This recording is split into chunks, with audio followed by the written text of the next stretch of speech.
Jardins qui sont aménagés, donc oui, ils ne sont pas nombreux, toujours les mêmes, mais enfin ça fait rien, ils ont beaucoup de mérite. Et c'est important d'avoir une commune fleurie, une commune agréable. Donc il faut les encourager, c'est ce que nous faisons ce soir. Et puis les sportifs méritants, alors là, vous savez qu'on a beaucoup d'associations de sport, et là il y a des résultats, il y avait eu d'excellents résultats. On a un champion d'Europe, alors, moi, je ne connais pas le nom exact, je ne retiens jamais le nom exact de sport. Muay Thai, boxe thaïlandaise. Oui. Bon, vous avez entendu, voilà. En tout cas, bravo le jeune Pariétique, hein, parce que champion d'Europe, c'est pas rien. Et... Bonsoir à tous. Là, je ne vais pas faire de petit discours. Monsieur le maire vous a dit que j'allais vous présenter le palmarès des maisons fleuries. Alors, en troisième prix, en ce qui concerne les façades, j'appelle monsieur et madame Jean-Michel Leroy, qui habitent la cité des Prés-Jambon, en troisième prix. Monsieur Leroy, c'est ça, bravo. Merci. Voilà. En troisième prix, dans la catégorie balcon, c'est madame Colette Prat. Pour les deuxièmes prix, dans la catégorie façade, madame Berezowski Marie-Claude, qui habite rue des Pensées. Dans la catégorie balcon, madame Ginette Wozniak, 1 route de Bray. Madame Wozniak est là. Deuxième prix en catégorie balcon.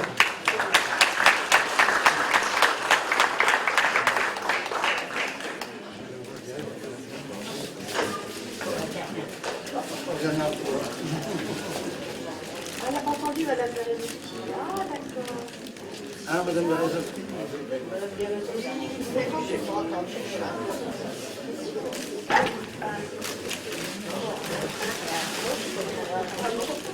Parlez pendant ce temps-là, madame Berezowski. Deuxième prix dans la catégorie jardin, monsieur et madame Jean-Claude Bonnet, Saint-Luc-Léonatier.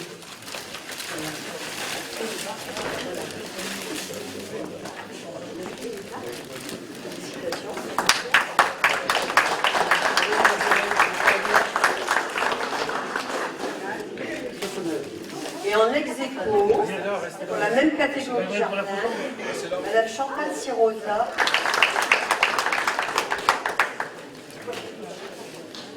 Madame Sirosa. Bravo. Donc j'ai spécialisé sur ce méthode. Passons au premier prix. Voilà. Dans la catégorie façade, monsieur et madame Hubert Hubatz, 25 Henri Barbu. Madame Hubatz, c'est une grande cycliste. Hein. Ah oui. Bravo, madame. Ça c'est vous Dans la catégorie balcon, monsieur et madame Michel Arnoux, 17 Allée des Lilas. Balcon magnifique.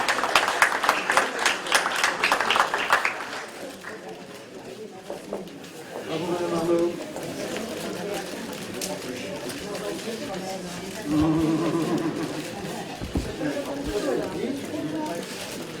Et en catégorie jardin, monsieur et madame Jean-Pierre Roland, rue Léonatier.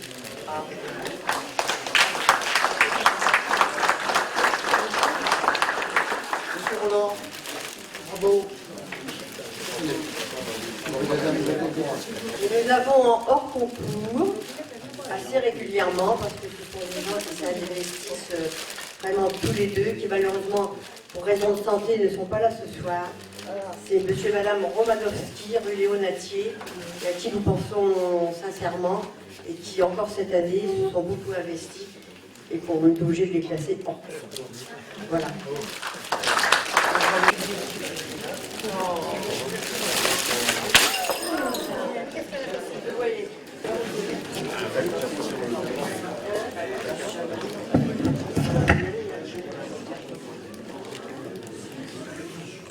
Donc ils ont obtenu de brillants résultats tout au long de la saison. avec leur président, M. Daniel Delanglais. Aussi avec Courmel. Ah oui, d'accord. Associé avec Courmel.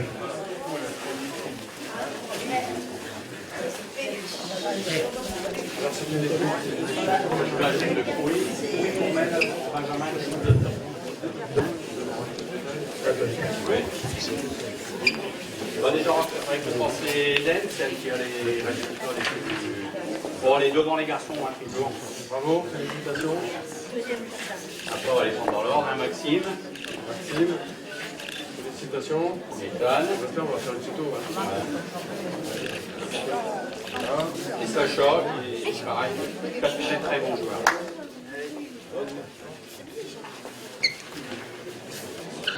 Attention, on va derrière le micro.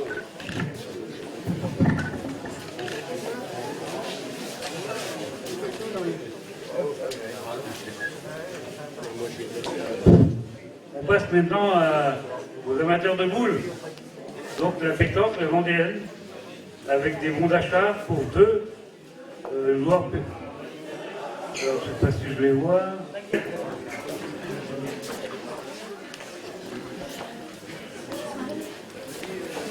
Tu vas prendre la parole pour leur dire ce qu'ils ont fait. Le rôle du président. Bon, bonsoir à tous. Bon, donc j'ai le petit Mathias qui est champion de laine en minime et j'ai Kenzo qui est également champion de laine en cadet. Donc un bravo à eux. Malgré on arrive à faire des résultats, oui, malgré des conditions d'entraînement assez difficiles dans la mesure où on n'a pas de salle. Été comme hiver, on joue l'heure, donc on est victime des intempéries, du mauvais temps, du froid, de la neige, mais on est persévérant et on joue quand même. Tu verras comme c'est facile de... Non, c'est pas une critique, hein, c'est un état des choses. Bon, merci à tous.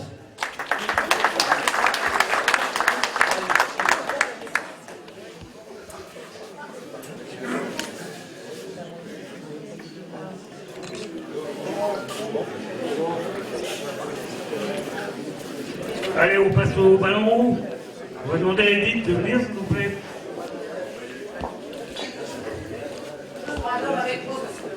La satisfaction de voir, comment dirais-je, entourer le stade grâce à des bénévoles. Hein, donc, je vais appeler nous avons Marco Busarello, le frère. Mériter mon frère, et surtout une personne qui n'est plus là, notre GG qui a travaillé avec mon frère Gérard Miquel, qui est décédé il y a 3 mois. Alors donc ils ont fait tout le terrain, tout l'entourage. La mairie a payé la ferraille, et mon frère et Gérard, et puis Monsieur Goub, et puis Monsieur Capin, comment ça s'appelle, Roland. Alors je voudrais leur féliciter parce que franchement, on en avait besoin, parce que tous les jeunes, tout ça, ça rentrait dans le stade, on nous cassait tout, donc voilà. Donc je remercie mon frère. Et nous aussi, on remercie. Et tout le monde, et une pensée pour notre GG surtout. Bonsoir à tous. Donc juste pour signaler au niveau de nos résultats de la saison dernière qui ont été quand même assez satisfaisants. Au niveau de nos jeunes, on a 2 finales de challenge départemental, donc les 15 ans qui ont été finalistes contre Gauchy. Nos 18 ans qui ont gagné le challenge départemental contre le BVS, et aussi l'équipe première qui est montée en division 2 départementale en terminant 2e de sa poule. Voilà donc les principaux résultats au niveau de l'ECC. Voilà. Et juste pour terminer, le nombre de licenciés au niveau du club, c'est 271 à l'heure actuelle, et on est le 2e club de foot du Soissonnais. Voilà.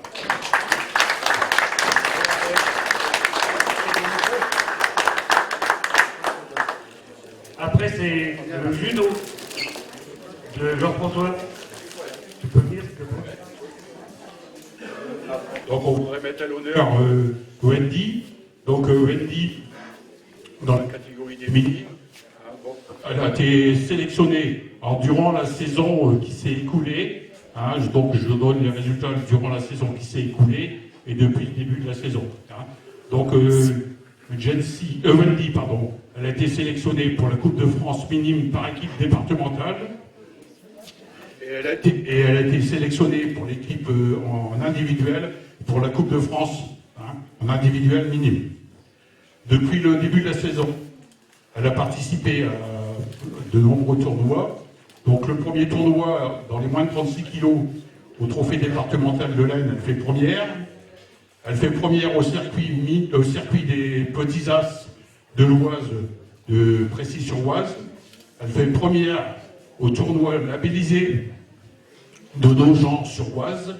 Elle fait deuxième au tournoi labellisé d'Avion. Elle fait troisième à l'Open interdépartemental d'Amnéville. Et elle fait troisième au tournoi labellisé A de Troyes en minime. Hein. Alors ça, c'est durant jusqu'au fin décembre. Hein, et le week-end dernier, elle fait deuxième au tournoi national d'Amiens. Donc on va passer à sa sœur, c'est une histoire de famille. Hein. Donc Jency, hein, est dans la catégorie cadette. Hein. Donc durant la saison dernière, elle a été qualifiée, une qualification en minime pour la Coupe de France, puis elle passe en cadet, elle se qualifie pour la Coupe de France deuxième division, et elle est surclassée, elle est qualifiée pour la Coupe de France depuis le début de la saison.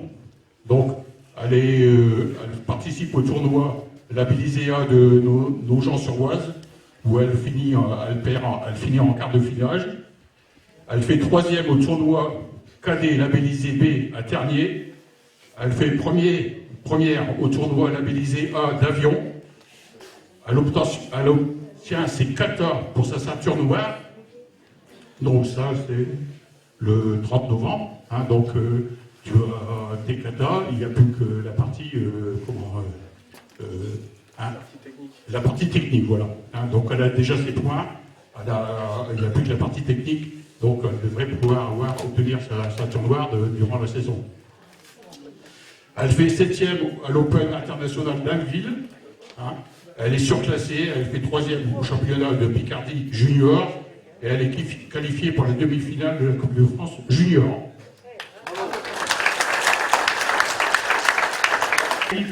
La boucle-taille, avec son président Jean-Marie Jean, qui va venir nous dire quelques mots sur les performances, notamment de Guillaume Parietti. Mais avant, nous allons honorer l'un des plus anciens licenciés du club. Oui. En l'occasion, Marco Buzzarello. Hein, donc Marco, faut nous aussi dire aussi pour ton âge, ça fait quel âge aujourd'hui? Je vais sur 73. 73, hein, et il me donne un coup de main, ça a été un de mes premiers élèves, il a toujours été là. Et puis je suis content qu'il soit là. Et on ne voit pas Marco, on dit comment ça se fait que Marco n'est pas venu, mais on l'engueule, hein. C'est bon, on t'engueule hein, quand tu viens quoi. Alors pour Guillaume, je pense que tout le monde connaît maintenant Guillaume hein, d'Encrouy. Hein. Aujourd'hui il a 25 ans, j'ai eu à l'âge de 8 ans, donc c'est vrai que ça tourne. Hein. Guillaume a boxé, maintenant il boxe un peu partout en France. Il est demandé un peu partout, même à l'étranger. Il y a des moments où on nous a demandé d'aller en boxe en Grèce, mais moi avec mon travail, c'est pas évident non plus. Voilà, et ça coûte beaucoup d'argent aussi. On nous a demandé aussi d'aller boxer en Égypte. On a refusé aussi l'Égypte. Donc on essaie de tourner l'Espagne, tout ce qui touche l'Europe. Guillaume a boxé en Roumanie où il a eu sa ceinture d'Europe. Hein. Il a rencontré des Allemands, il a rencontré des Suisses, donc il fait plusieurs combats hein, dans la journée. Il faut admettre aussi que c'est pas évident, hein, prendre des coups. C'est quelqu'un de très sérieux. Pour arriver à ce niveau-là, il faut dire qu'il s'entraîne quand même tous les jours. Hein, donc, on n'a pas la salle, donc il vient s'entraîner chez moi.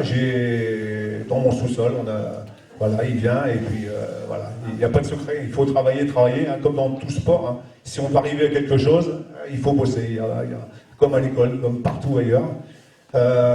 Donc je disais aussi à Guillaume, là il a boxé, on a boxé à Bordeaux, on est parti, on m'a appelé 5 jours à l'avance pour me demander si on voulait bien aller à Bordeaux.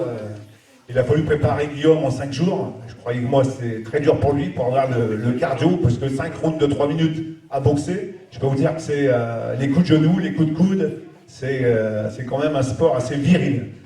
Il le sait très bien, donc on a toujours peur aussi. Hein, je comprends aussi le papa et la maman, hein, c'est quand même un sport, voilà. Hein, Lui, il adore ça, hein, c'est maintenant, voilà, il est dedans. Donc, pas oublier que Guillaume a boxé donc à Bordeaux, une personne qui avait 46 combats en combat professionnel, qui a été champion du monde en Angleterre.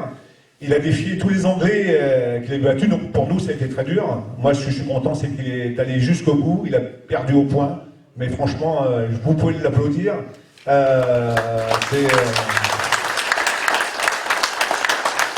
Là on va se mettre au championnat de France, donc février, il boxera à Paris, à Saint-Japi, donc là c'est pareil, il y a du gros monde sur Paris. Hein. Bon, il y a quand même 4 fédérations maintenant de boxe taille, un peu partout, donc ça représente, c'est pareil, ça monte, avec la MMA aussi qui va arriver, et puis il y a plein de choses, donc il y a de plus en plus de licenciés et de plus en plus de combattants. Voilà, qu'est-ce que je pourrais dire encore, Guillaume, ce que j'ai oublié peut-être, l'aventure continue, ça c'est, je serai toujours là, je te l'ai dit. On a d'autres boxeurs, des petits, j'en ai deux frères qui boxent très bien. Je pense qu'ils vont avoir un avenir aussi, si je ne les lâche pas, je pense qu'ils vont aller très très loin. Guillaume, à son assaut, il a fait plus de 70 combats, 70 assauts, je ne parle pas de combat, parce que quand on est petit, on parle d'assaut. Parce que généralement, quand on dit combat, ça fait peur aux parents. Donc des assauts, donc c'est plastron. Sur les 70, il en a même gagné 65, c'est quand même beau déjà, 65. Ensuite, c'est des catégories comme le judo, peut-être des ceintures, mais là c'est pareil. Il y a les catégories A, B, C et D. Donc on commence par du D. Il faut 24 points pour arriver à monter en catégorie. Donc là aujourd'hui il est en A Pro, donc il a fait vraiment son combat professionnel à Bordeaux. Voilà, donc aujourd'hui on est à combien? Tu sais plus que moi? Combien de combats tu as? 50, tout confondu 50. Donc 50 et gagné 42. Et 42. Donc voilà. Donc voilà. C'est tout ce que j'avais à dire. Je pense que vous pouvez l'applaudir et on verra là l'année prochaine. Merci à vous. Je remercie monsieur le maire et tout l'ensemble des conseillers de m'avoir aidé aussi pour partir, parce que c'est vrai que ça coûte énormément d'argent. Donc je vous remercie encore et puis je souhaite tous mes vœux aussi à tout le monde, tous ceux que je n'ai pas pu donner aujourd'hui. Voilà, merci à vous. Bien, écoutez, le mot de la fin, c'est que tous ces jeunes feront du bien pour la commune. Il faut parler de Crouy dans le bon sens, et c'est très bien. Il faut les encourager et faire du sport, et plus il y en aura comme ça, et mieux ce sera. Donc bravo à tous. Merci. Il n'y a qu'un seul type de boxe thaïlandaise. La différence qu'il y a en Thaïlande et en France, c'est que en Thaïlande, il n'y a pas les coups de gère, et en France, on est obligé, par raison de sécurité, de mettre des coups de gère. Donc ça consiste à être debout, faire du corps à corps debout, à travailler les projections. Donc les armes, je dirais, il y a 4 armes, c'est les low kicks, c'est coups de pied dans les jambes, middle kick, milieu, et à kick, coup de pied au visage. Donc bien sûr, comme je vous l'ai dit tout à l'heure, les coudes et les coups de genoux. Voilà, donc ça se passe en combat pro en 5 rounds de 3 minutes, avec 1 minute 30 de repos. Donc voilà, donc les catégories de poids voilà, comme la boxe anglaise, il y a toutes les catégories de poids, donc voilà. Là, donc bien sûr, là il est en A Pro, moins de 71 kg. Moins de 71 kg. Voilà. Donc bien sûr, avant les combats, il y a toujours la danse rituelle. Donc les boxeurs tournent autour du ring.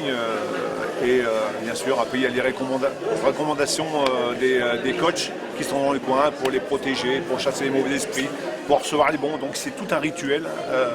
Donc voilà, c'est pour ça que les gens aussi aiment voir un peu ce spectacle. Donc voilà, et vous verrez toujours les boxeurs à la fin se serrent, s'embrassent. Il y a vraiment un aspect sportif. Voilà, vraiment un aspect sportif. Et donc voilà, voilà un petit peu. Le prochain grand combat, c'est. Alors pour l'instant, là c'est les France, on va faire les quarts, le 15 février. Donc voilà, donc à Paris, à Saint-Japi. Donc voilà, donc le 15, ça sera un samedi, je crois, un samedi soir, ou un samedi après-midi ou un samedi soir. On n'est pas encore informé là-dessus. Bonjour à tous, et bonne année à tous. Voilà Thierry Mortocrate, président des médaillés de la jeunesse et des sports de l'Aisne et du comité régional des Hauts-de-France. Merci monsieur le maire de m'avoir invité pour cette remise de distinction. Alors tout à l'heure vous disiez une médaille d'honneur. Il y a 90 ans, ça s'appelait la médaille d'honneur de l'éducation physique, créée par le président Gaston Doumergue en 1929, le 4 mai. Donc c'était les 90 ans, donc en 2019. Et donc ce président Gaston Doumergue est né à Aigues-Vives, près de Nîmes. Il a vécu là-bas, il est décédé là-bas et il est aussi inhumé là-bas. Donc il y a eu une grande cérémonie qui a été faite au mois d'octobre pour célébrer ces 90 ans de cette médaille de la jeunesse et des sports et de l'engagement associatif. Alors au départ, elle s'appelait, donc comme je disais, la médaille d'honneur de l'éducation physique. Donc c'est le président de la République qui l'a créée à l'époque. Cette médaille a changé plusieurs fois d'appellation, dont la médaille de la jeunesse et des sports. Et en 2013, l'État a décidé d'associer l'engagement associatif. Et plutôt que de créer une nouvelle médaille pour le monde associatif, il a été ajouté à cette médaille de la jeunesse et des sports et de l'engagement associatif. C'est depuis 2013 cette appellation officielle. C'est une médaille ministérielle avec 3 échelons, la médaille de bronze, la médaille d'argent, la médaille d'or. Donc il y a des temps mini entre deux et il faut à chaque fois avoir des éminents services nouveaux pour pouvoir justifier d'un échelon supérieur. La médaille de bronze, jeunesse et des sports, c'est la prérogative de monsieur le préfet. La médaille d'argent et la médaille d'or, c'est le ou la ministre des Sports. Donc chaque dossier a proposé à la DDCS, sont étudiés par une commission d'attribution de médailles, dont je suis membre de droit depuis maintenant une dizaine d'années. Et donc chaque dossier est étudié et on prend forcément les mérites les meilleurs de chacun et on les compare aux autres pour pouvoir établir la chose. La médaille de bronze en jeunesse et des sports, 39 pour le département répartis dans la promotion du 1er janvier et du 14 juillet. La médaille d'argent, il y a 8 ou 9 médailles d'argent et 2 ou 3 médailles d'or par an. Donc la pyramide est très difficile à aborder. Et donc il faut toujours, c'est comme dans le sport, il faut toujours être le meilleur des meilleurs sur les appréciations. Alors cette médaille, elle récompense les éminents services des dirigeants bénévoles et aussi de tous ceux qui collaborent ou qui contribuent à faire fonctionner les clubs. Et il faut savoir que toutes ces associations ou tous ces clubs ne fonctionnent que grâce au bénévolat.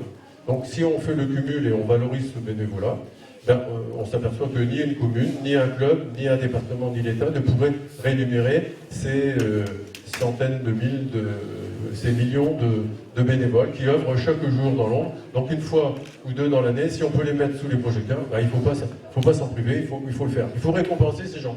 Tout à l'heure, on a vu ces jeunes, ben, ils sont encadrés par des entraîneurs, des éducateurs, on les emmène ici ou là.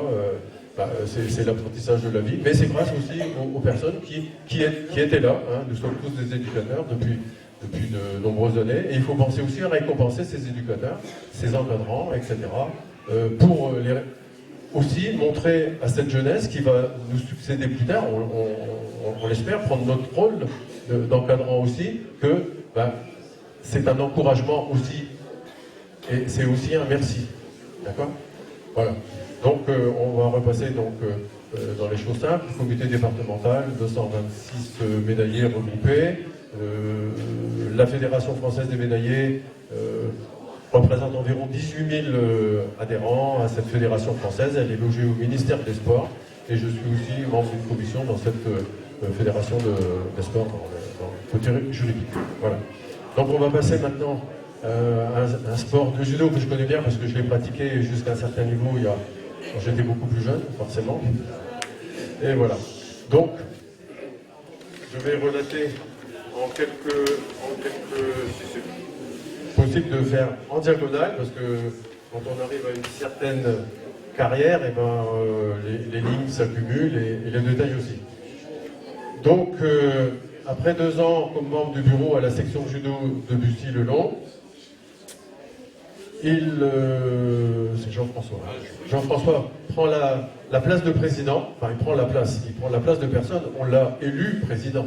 Hein, et c'est plus difficile de prendre la place de quelqu'un, non, on succède à quelqu'un, mais on ne remplace jamais, parce que chaque personne, voilà. Et c'est ça la plus difficile, c'est de trouver la succession après qui va bien, et c'est pas le plus simple, n'est-ce pas ? Donc il devient président de la nouvelle création de la section Crouy avec le Bushido 02 en 1989. Ça fait un bail, hein.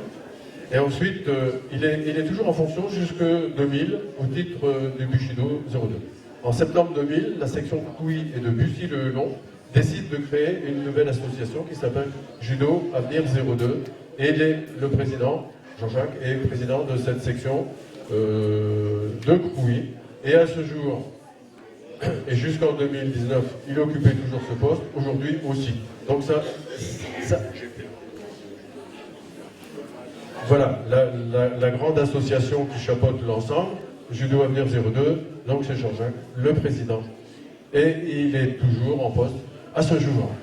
Donc, ces 30 années de présidence et aussi d'encadrement sur le terrain, sur le tatami, tous les jours.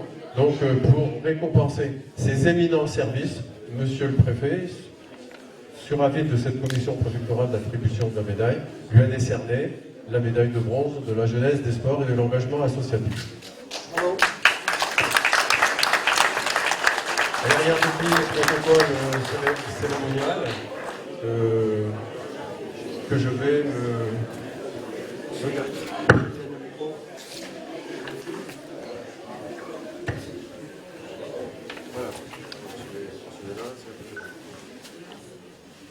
Voilà, Monsieur Jean-François Thomas.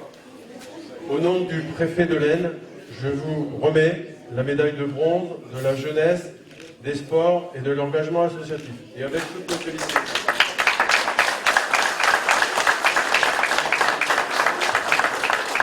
Le voilà épinglé et c'est mérité parce que 30 ans pour une médaille de bronze, souvent on est digne de recevoir au moins l'échelon supérieur, mais encore aurait-il fallu qu'un parrain se décide beaucoup plus tôt à faire un mémoire de proposition, parce qu'il ne faut pas attendre non plus que les personnes soient à l'article de passer dans l'autre monde pour les récompenser.